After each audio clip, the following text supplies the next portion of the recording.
Hello दोस्तों, नमस्कार। Shriram academy में आपका फिर से स्वागत है। तो आज अपन पीडियाट्रिक स्टार्ट करते हैं।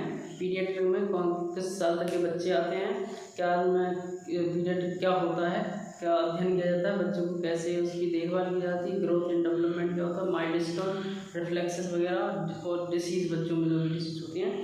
तो आज अपन पीडियाट्रिक स्टार्ट कर रहे हैं। पीडियाट्रिक स्टार्ट करने से पहले आपको मोटिवेशन हो जाएगा। मोटिवेशन लगातार हो रही असफलताओं से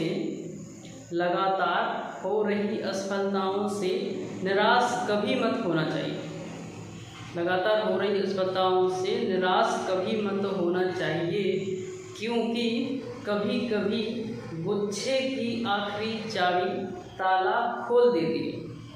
चलो, आप जो असफलताएं हैं उससे निराश मत हो, क्योंकि जो गुच्छे की आखिरी चाबी वो भी ताला खोल सकती है। पता नहीं आप आखिरी एग्ज़ाम दे रहे हो कौन सा, तो निकल जाए, तो उससे ये घबराना नहीं चाहिए आपको। लगातार हो रही असफलताएं होने दो, कोई दिक्कत नहीं है, लेकिन एक ना एक दिन सफलता जरूर मिलती है। सफलता एक दिन में नहीं मिलती है, सफलता एक दिन में नहीं मिलती है, लेकिन एक दिन जरूर मिलेगी। आप लगातार कोशिश करो। कोशिश करने वालों की कभी हार नहीं होती है, ये मान लीजिए। ठीक है, तो ऐसे ही पढ़ते रहो, खूब मस्त रहो। आज हम पीडियाट्रिक होता क्या है, what is this paediatric? Paediatric दो शब्दों से मिलकर बना होता है, पीडिया प्लस आइट्रिक्स। पीडिया मतलब चाइल्ड, आइट्रिक्स मतलब ट्रीटमेंट, मतलब चाइल्ड का ट्रीटमेंट के बारे में अध्ययन करना पीडियाट्रिक कहलाता है। पीडियाट्रिक मेडिकल साइंस की वो ब्रांच है जिसके अंदर बच्चों का, चाइल्ड का डिसीज के बारे में, ट्रीटमेंट के बारे में, उनके ग्रोथ एंड डेवलपमेंट के बारे में अध्ययन किया जाता है। उसको पीडियाट्रिक बोलते हैं, मेडिकल साइंस की ब्रांच है। पीडियाट्रिक में इंक्लूड कितने साल तक के बच्चे करते हैं? इंक्लूड चाइल्ड 0 से 18 ईयर, 0 से 18 साल तक के बच्चों को पीडियाट्रिक में रखा गया है। पीडियाट्रिक के फादर कौन है? फादर ऑफ पीडियाट्रिक्स अब्राहम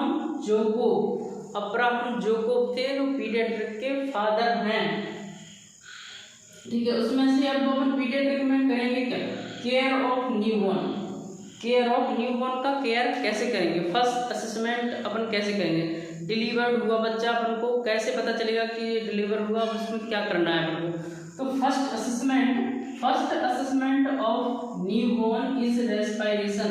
सबसे पहले उसका रेस्पिरेशन देखना चाहिए कि बच्चा सांस ले रहा कि नहीं ले रहा, क्राई कर रहा है या नहीं कर रहा, उसको अपन को सबसे पहले देखना चाहिए। फिर assess Apgar score at 1 minute and 5 minute. उसका फिर अपन अपगार स्कोर देखेंगे।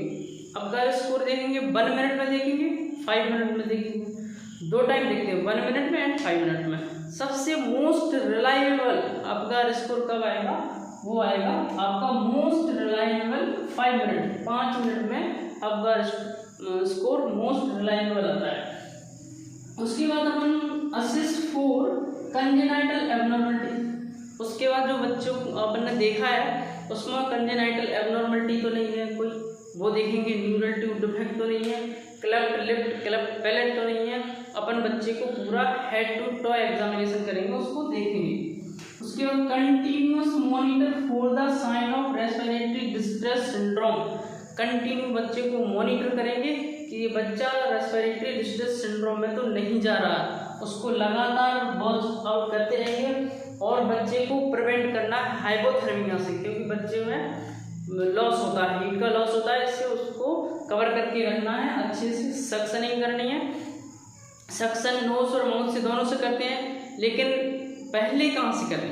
पहले अपन सक्शन माउथ से करेंगे, देन नोज से करेंगे, क्योंकि अगर अपन ने पहले नोज से सक्शन कर दिया तो जो माउथ में मेकोनियम वगैरह है वो सारा एस्पिरेट करके अंदर चला जाएगा, उससे रेस्पिरेटरी सिंड्रोम, रेस्पिरेटरी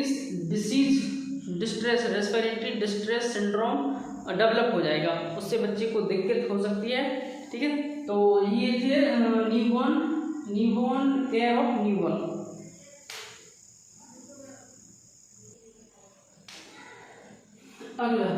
अगर बच्चों में रेस्पिरेटरी डिस्ट्रेस सिंड्रोम हो गया है तो अपन उसमें साइन क्या करेंगे? अगर बच्चों में sign of respiratory distress syndrome हो गया तो sign nasal flaring. Nasal flaring क्या होती है, जब बच्चा जल्दी जल्दी सांस लेता है तो नाक के से है ना ये इसको दबते हैं उठते हैं, ऐसे नेजल फ्लेरिंग इसको बोलते हैं। और दूसरा है इंटरकोस्टल रिट्रैक्शन। जो इंटरकोस्टल रिट्रैक्शन होता है मतलब यहाँ पे गड्ढे टाइप के बन जाते हैं रिब्स के बीच में, यहाँ पे बच्चा जल्दी जल्दी सांस लेता है तो वहाँ पे इंटरकोस्टल रिट्रैक्शन होने लगता है। ठीक है, ग्रंटिंग साउंड अपन स्टेथोस्कोप से चेक करेंगे तो ग्रंटिंग साउंड आएगी बच्चों में। रेस्पिरेटरी डिस्ट्रेस सिंड्रोम हो गया जिस बच्चे को, उसमें ग्रंटिंग साउंड प्रेजेंट रहेगी, स्टेथोस्कोप से अपन सुनेंगे तो। टैकीपीनिया रेस्पिरेटरी रेट का बढ़ जाना है टैकीपीनिया कहलाता है। और ब्रेडीपीनिया रेस्पिरेटरी रेट का कम हो जाना ब्रेडीपीनिया कहलाता है।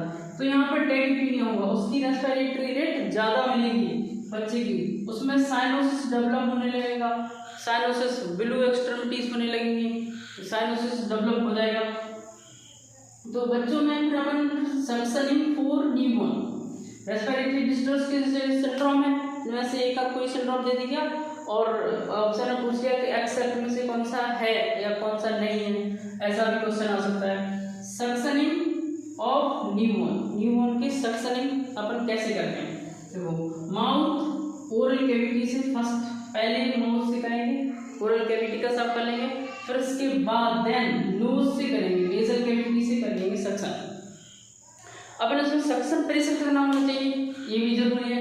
तो सक्शन प्रेशर टर्म न्यूबॉर्न का होना चाहिए 60 से 80 mm of Hg, 60 to 80 mm of Hg term का होना चाहिए। और कोई बच्चा प्री टर्म है तो उसमें कितना रखना चाहिए, प्री टर्म में 40 से 60 mm ऑफ Hg रखना चाहिए, 40 to 60 mm of Hg। Adult में 100 से 120 mm of Hg upon suction pressure रखेंगे।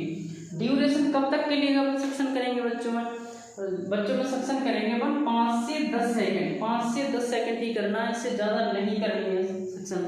अगर इससे ज़्यादा करोगे नॉट मोर देन 10 सेकंड, अगर 10 सेकंड से आपने ज़्यादा किया प्रोलॉन्ग सक्शनिंग की तो विल कॉज हाइपोक्सिया, बच्चों को हाइपोक्सिया होने लग जाएगा, ऑक्सीजन की कमी होने लगेगी बच्चे को, इसलिए अपन 10 सेकंड से ज़्यादा नहीं करते हैं।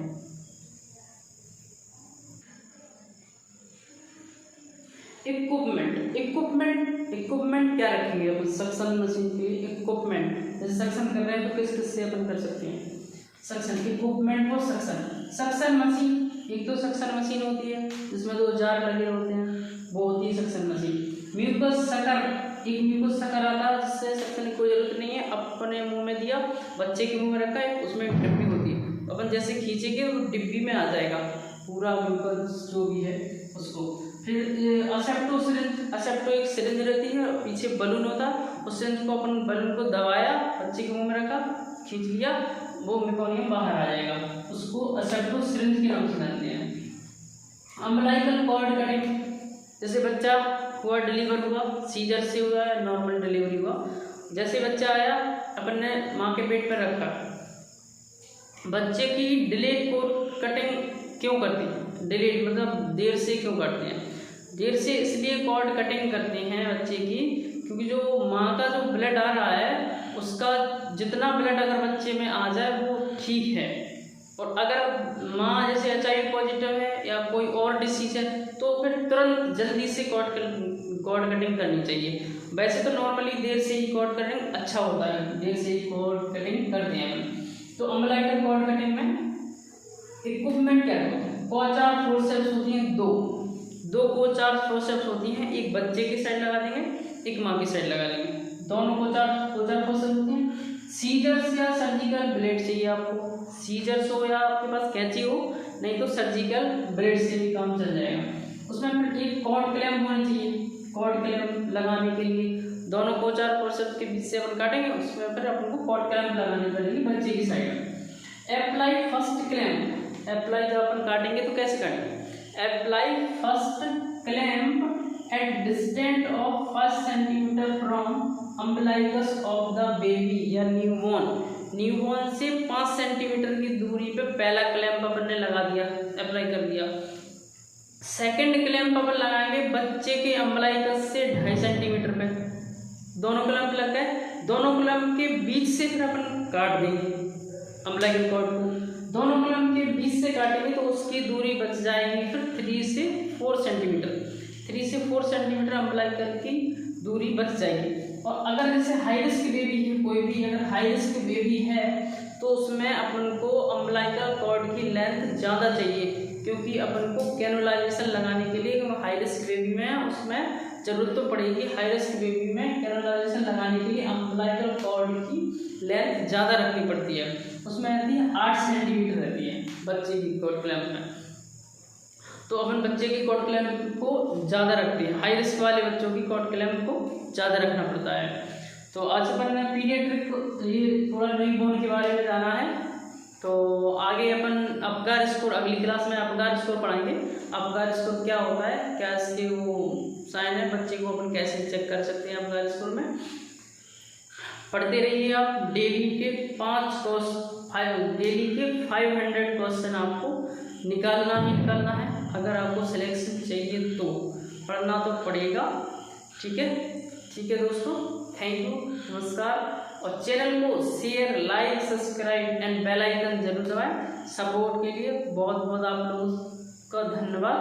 ठीक है, थैंक यू दोस्तों। अगली क्लास में फिर मिलते हैं। Tata, bye bye.